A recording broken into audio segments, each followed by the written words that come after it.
اور بے شک ہم نے آدمی کو چنی ہوئی مٹی سے بنایا، بے شک ہم نے انسان کو چنی ہوئی مٹی سے بنایا۔ یہاں انسان سے مراد حضرت آدم علیہ السلام ہے۔ ثم جعلناہ نطفہ، پھر اسے پانی کی بوند کیا، یعنی آدم علیہ السلام کی نسل کو پانی کی بوند بنایا۔ فی قرار مکین، ایک مضبوط ٹھہراؤ میں، یعنی ماں کے پیٹ میں، رحم میں، بچہ دانی میں۔ ثم خلقنا النطفۃ، پھر ہم نے اس پانی کی بوند کو علقۃ، خون کی پھٹک کیا، جمے ہوئے خون کی ایک بوند بنایا۔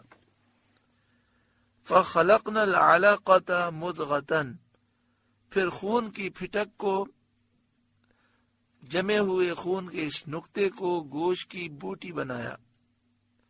فخلقنا المضغۃ عظاما، پھر گوشت کی بوٹی کو ہڈیاں۔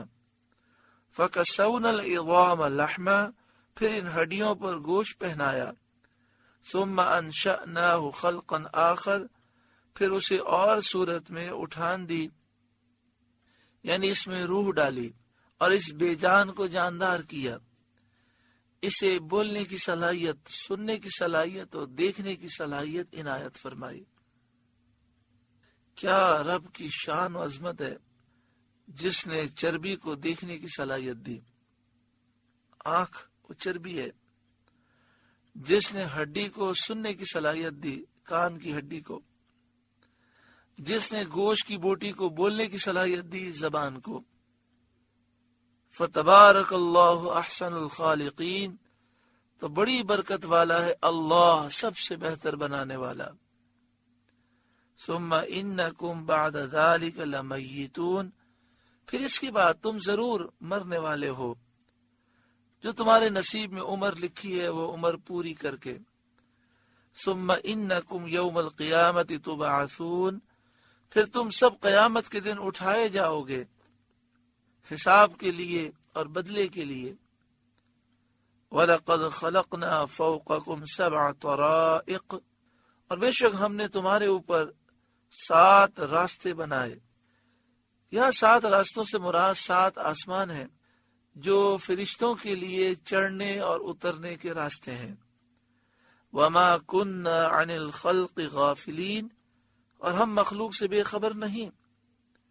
سب کے اعمال، سب کی باتیں، سب کے افعال، سب کے کام اور سب کے سینوں میں جو راز ہیں سب جانتے ہیں، کوئی چیز ہم سے چھپی نہیں۔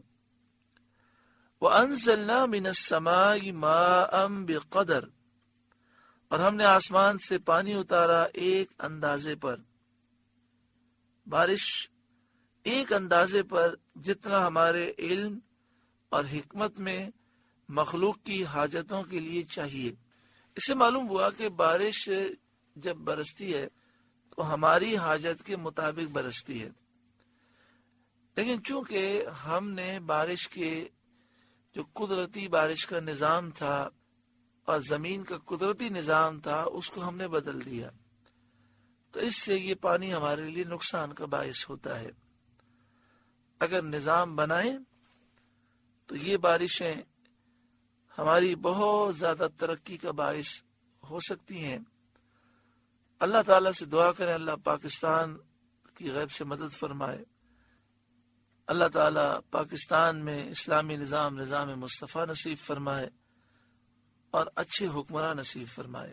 فَأَسْكَنَّاهُ فِي الْأَرْضِ، پھر اسے زمین میں ٹھہرایا، وہ پانی زمین میں جذب ہو جاتا ہے، دریاؤں میں، نہروں میں، کنووں میں، سمندروں میں وہ پانی موجود رہتا ہے۔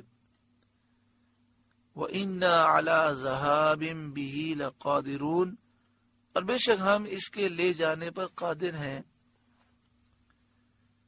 جیسا اپنی قدرت سے نازل فرمایا ایسا ہی اس پر بھی قادر ہیں کہ اس کو ختم کر دیں۔ تو بندے کو چاہیے کہ اس نعمت کی شکر گزاری سے حفاظت کریں، پانی کو ضائع نہ کریں۔ فَأَنشَأْنَا لَكُمْ بِهِ جَنَّاتٍ مِّن نَخِيلٍ وَأَعْنَابٍ، تو اس سے ہم نے تمہارے لیے باغ پیدا کیے کھجوروں اور انگوروں کے. یوں تو اللہ تعالیٰ نے بے شمار باغ پیدا فرمائے، لیکن اکثر جگہ پر کھجور اور انگور کا ذکر ہے، کیونکہ کھجور اور انگور یہ دو پھل ایسے ہیں جن سے فائدہ بہت طویل اٹھایا جا سکتا ہے، کیونکہ ان کو محفوظ رکھنا آسان ہے. کھجوریں کافی عرصے تک قائم رہتی ہیں اور خشک ہو جائے تو وہ چھوارے بن جاتی ہیں. انگور کو خشک کر لیا جائے تو وہ منقع اور کشمش بن جاتے ہیں، جو انگور سے بھی زیادہ قیمتی ہو جاتے ہیں. باقی جو پھل ہیں ان کو سنبھالنا، ان کو محفوظ کرنا، سال 2 سال کے لیے رکھنا بہت مشکل ہے اور اس میں اخراجات زیادہ ہوتے ہیں. لکم فیہا فواکہ کثیرۃ ومنہا تأکلون، تمہارے لیے ان میں بہت سے میوے ہیں، پھل ہیں، اور ان میں سے تم کھاتے ہو. یعنی سردی، گرمی وغیرہ موسموں میں اللہ تعالیٰ نے مختلف تمہیں پھل عطا فرمائے، طرح طرح کے. تم ان موسموں میں مختلف پھل کھاتے ہو اور عیش کرتے ہو. وَشَجَرَةً تَخْرُجُ مِن طُورِ سَيْنَاءَ، اور وہ درخت پیدا کیا کہ طور سینا سے نکلتا ہے. اس درخت سے مراد زیتون ہے. تَنبُتُ بِالدُّهْنِ، لے کر اگتا ہے تیل. وَالصِّبْغِ لِلْآكِلِينَ، اور کھانے والوں کے لیے سالن. یہ اس میں عجیب صفت ہے، عجیب خوبی ہے کہ زیتون کا تیل وہ تیل بھی ہے. منافع و فوائد تیل کے اس سے حاصل کیے جاتے ہیں. جس طرح تیل استعمال ہوتا ہے، زیتون کا تیل استعمال کر سکتے ہیں. جلایا بھی جاتا ہے، دوا کے طور پر بھی استعمال ہوتا ہے، اور سالن کا بھی کام دیتا ہے کہ صرف زیتون کا تیل ہو تو اسے روٹی سے کھا سکتے ہیں. زیتون کے تیل کو اور زیتون پھل کو استعمال کرنا سنت مبارکہ ہے. اس سے بہت سارے فوائد ہیں اور بے شمار بیماریوں سے انسان محفوظ رہتا ہے. وَإِنَّ لَكُمْ فِي الْأَنْعَامِ لَعِبْرَةً، اور بے شک تمہارے لیے چوپایوں میں سمجھنے کا مقام ہے، جانوروں میں ضرور تمہارے لیے عبرت ہے. نُسْقِيكُم مِّمَّا فِي بُطُونِهَا، ہم تمہیں پلاتے ہیں اس میں سے جو ان کے پیٹ میں ہے. یعنی تمہیں دودھ پلاتے ہیں جو خوشگوار ہے، طبیعت کے مطابق ہے اور لطیف اور نرم غذا ہے. دودھ کے جو فوائد ہیں دنیا جانتی ہے. نبی اکرم صلی اللہ علیہ وآلہ وسلم نے دودھ کو خصوصی اہمیت دی. اللہ بارک لنا فیہ وزدنا منہ، دودھ کے لیے حضور نے خصوصی یہ دعا پڑھی.